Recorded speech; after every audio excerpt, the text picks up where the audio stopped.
अस्सलाम वालेकुम। नए ਵੀਲਾਗ ਨਾਲ ਮੈਂ ਖਿਜ਼ਰ ਕਲਾਸਰਾ। ਮੇਰੇ ਨਾਲ ਸਾਡੇ ਸੋਹਣੇ ਵੀਰਾ ਮੁਲਤਾਨ ਤੋਂ ਮੌਜੂਦ ਹਨ ਔਰ ਮੁਲਤਾਨ ਦੇ ਅੰਦਰ ਅੰਬਾਂ ਦੇ ਦਰਖਤ ਜਿਹੜੇ ਨੇ ਉਹਨਾਂ ਦੇ ਕੱਟਣ ਦੇ ਹਵਾਲੇ ਨਾਲ ਖਾਸੀ ਬਹਿਸ ਚੱਲਦੀ ਪਈ ਹੈ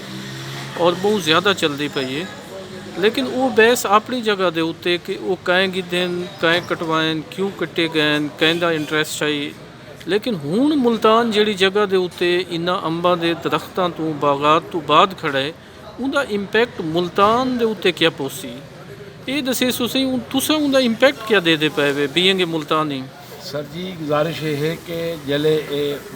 बागात की कटाई का अमल शुरू थिया तो मुल्तान के जोड़े छोटे काश्तकार हैं उन्होंने लोगों ने एक अपनी इतजाजी मूवमेंट बनाई। लेकिन अफसोस है भावें सारे फार्मर हो गए सारी सिविल सोसाइटी हो गए या मेरे बेसिक सिविल लिबर्टी राइट्स हैं उनके तहत कोई मूवमेंट भी मुनज़म कोई नहीं। सारा खिता जरा है जगीरदाराना तसल्लुत के विच ऑलरेडी है पिया और मुल्तान बागात के हवाले नाल पूरी दुनिया का एक सिंबल के तौर पर उनकी एक पहचान है। या अंब है या गर्मी है या औलिया अल्लाह की ज़मीन और सवा नेज़े का सूरज उत्थे तपदे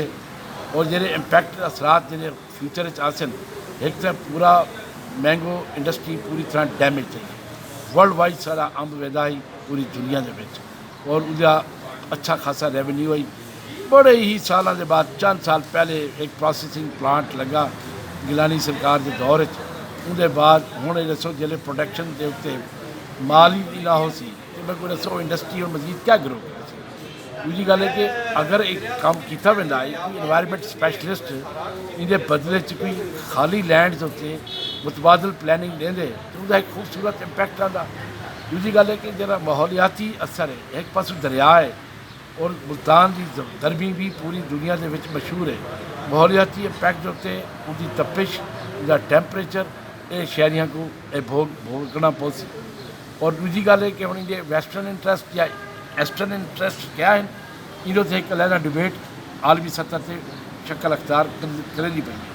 नेशनल लेवल से हूँ इस्लामाबाद तक आवाज़ पहुँचती पई। लेकिन सवाल ये पैदा थी कि इन्हें हम निमन बदल जी शा कटी गई जड़ तो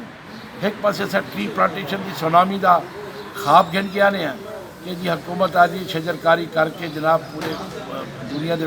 मूवमेंट को कामयाब बनाऊँ। दूजे पास अस आप ही अपने हथों नाल दरख्तों को बर्बाद करूँ कट दूँ उनके बाद सारे पल्ले हूँ बयानी की हैसियत क्या रहे।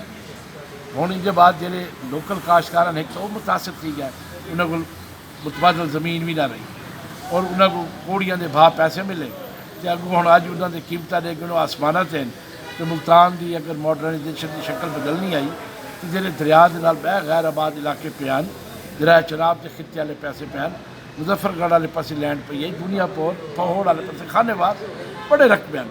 जेरे मतलब कि जिथे ये मनसूबे शुरू किए जा सकते हैं। रिहायशी मनसूबे की एक अहमियत अपनी जगह है लेकिन आबादी के बढ़ते उसकी गुंजाइश अपनी जगह है। लेकिन अफसोस ही गल का जरूर है माहरीन माहौलियात साड़ी हुकूमती पंजाब हुकूमत के जोड़े लोग या जिले हुकूमत के जोड़े लोग वो चशमपोशी करके बैठे रह गए और इनकी कोई प्रॉपर हिकमत अमली नहीं की गई। और अज दिन नतीजा ये है कि एक मूव बन चुकी है और ये मूव के अंदर लोगों को मुतासरीन को और उनके अजाले वास्ते और खूबसूरत मुल्तान की शक्ल को बहाल करने वास्ते क्या इकदाम थी सकते हैं इन्होंने वास्ते स्टेक होल्डर ये सही ये तो मतलब सिर्फ मुल्तान मुतासर न थी है ना तुम्हारी गुफ्तगू तो वाजे है इनका इंपैक्ट तो पूरी दुनिया च वैसे इनफैक्ट डेफिनेट मतलब कि जी शा मर्जी ला गिनो असा अज जरा कैपिटल बनाई और मीरपुर से हज़ारे तो इन्होंने सारे पहाड़ियों को ज़मीन तो शक्ल अज इस्लामाबाद की क्या है अज भी डिप्लोमेट एरिया चले वे जो उत्थों फार्मर जो मुकामी उन्होंने कबर अंदर हैं उन्होंने औलादा जी मजदूरी करे बंदे एक शक्ल है उमें मंगला डैम तरबेला डैम। अच्छा सर ये दसो मुल्तान को एक ना तारीखी हसीयत हासिल है सराकी रीजन के अंदर एक मरकजी हसीयत हासिल है मेरे जेडे उनके कुरबो जवार थल के रहने वाले लोग हैं वो ही खौफ का शिकार हैं कि अगर मुल्तान अपने मफादात का अपनी जिंदगी और मौत का जोड़ा एनवायरमेंट है अपना जोड़े रिसोर्सिज हैं जी इंपलाईमेंट है जी बागात हैं उन्होंने को प्रोटैक्ट नहीं कर सकता पीएंगे मरकज़ तो वो सारे जोड़े नाल उनके अब्दुल्ला दीवाने वाली घर वधन उन्हों का क्या बन से। بنیادی گال ہے کہ ملتان کی کوئی لیڈرشپ کدی گراس روٹ لیول سے رہی نہیں. ایک جگیردارانہ کلچر ہے اتنے فیملیاں کی ایک صدیاں تو ایک نظام چلا پیا. انہیں بروکن تھیونا ایک وقت لگ سی جب تعلیم آسی شعور آسی لوگ آسن جمہوریت گراس روٹ لیول سے صحیح بہنے چاہسی ول ون کے کوئی بندہ اپنی قسمت کے فیصلے بن رہے. انہیں لیڈرشپ نے بھی کوئی کلیدی رول پلے نہیں کیتا, وہ بھی خاموش بیٹھے رہ گئے. اچھا اور اج تک بنیادی طور سے جتنی بھی ملتان کے لیڈر رہ گئے انہوں نے سن آف سائنس کا کدی بھی رول پلے نہیں کیتا. انہوں نے کدی بھی ایسی دھرتی نال پیار نہیں کیتا. دھرتی کا جڑا اگوان ہے جڑا باشندہ ہے وہ اج بھی اپنی شہر کی اپنے خطے کے کلچر کے تحفظ کی پہچان واسطے بھی کھڑے, زبان کے تحفظ واسطے بھی کھڑے, ان کی ثقافت کی بچاؤ واسطے بھی کھڑے. لیکن اج بھی ملتان کی ثقافت اپنے دامنے ایک رچ داستان رکھیں ہے, چاہے وہ لکھت ہوے چاہے بیانیے ہوے چاہے ان کے بعد گلوکاری کا ثقافت کا میدان ہوے, ہر طرح کے فنون لطیفہ کے شعبے اگر جنن بھی زبانہ کے لحاظ ایڈریس کرے سو تو ملتان تک سر فہرست سندھی کلچر تو بعد تک جنوبی پنجاب جی کو آدھا سطح سرائکی. اچھا سر, ہاں جی جی, اچھا سر گال یہ کہ ایک ساکوں ایک مطلب صوبہ بھی بنایا گیا مطلب جنوبی پنجاب دے انتظام ہے. اچھا ہوں تساں او کو تساں انتظامی سیکٹریٹ فوراً آکھے مطلب گال تو پوری یہی سرائکی صوبے تو وہ ڈھاندی ہوئی ولا جنوبی پنجاب نام مل گیا ولا وہ ڈھاندا ہوا سیکٹریٹ تے آ گئے. پاپ دیتے نہ اتنا کوئی افسر کام کریں جے پہن کدیں تصا میڈیا کے بندے وہاں کے دفتر کی حالت چیک کر لو نہ کوئی باقاعدہ پاور ہیں وہ جہے انہوں نے بیان کی شکل آکھا گیا ایک بس بڑھا دیتا گیا تو ٹھیک ہے جتنے پہلے 100 دفتر اگر پہلے تو 101 بیا تھی گیا. اچھا اندر ایک بئی چیز اساں دے سے شاہ محمود قریشی صاحب فرمایا ہے بھی 3 ڈویژن تے ہو سی مطلب بالپور ڈی جی خان تے وہ 9 اضلاع بن دین 4 ملتان دے تے کوئی 4 ہندو دے تے 11 بن دین سارے. لیکن جڑا سرائکی علاقے ریجن ہے ہوں میں تھال نال تعلق رکھدا اندر وچ خوشاب آندے میاں والی آندے بکھر آندے لیا آندے مظفر گڑھ پوری پٹی ہے. آخر ملتان جڑا ہے انہیں کالا باغ ڈیم بھی لاہور کو دے دیتے بغیر منگے 5 ڈسٹرکٹ بھی لاہور کو دے دیتے. یہ دیکھیا وجہ مطلب ملتان جڑے اتنا ڈھائے کیوں گئے نہ وہ اپنے باغات کو پولیٹیکل لیڈرشپ کوئی حکومت نہیں کرنا ہے نہ کوئی پروجیکٹ دیونا ہے. 1980 کے وچ جڑا ایسا شعور پکڑا کالجی سطح پہنچے انہوں میرا ملتان سہیوال ڈویژن تک آئی سہیوال تو گن کے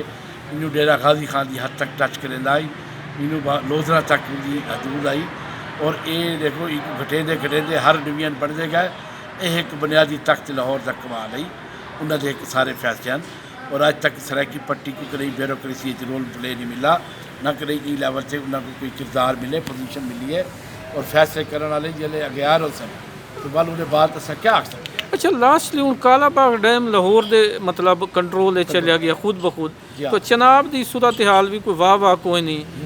ستلے جاد ایڈی وکیا پے راوی پانی کوئی نہیں مطلب یہ جڑے خشک علاقے دا جنوبی پنجاب دیتا گئے اور قبول بھی کیتا گئے ان دی کوئی تو کو سمجھ آئیے ساری دی وہ لاجک ہے. دیکھو نا کہ اگر پانی دی آپاشی کی تقسیم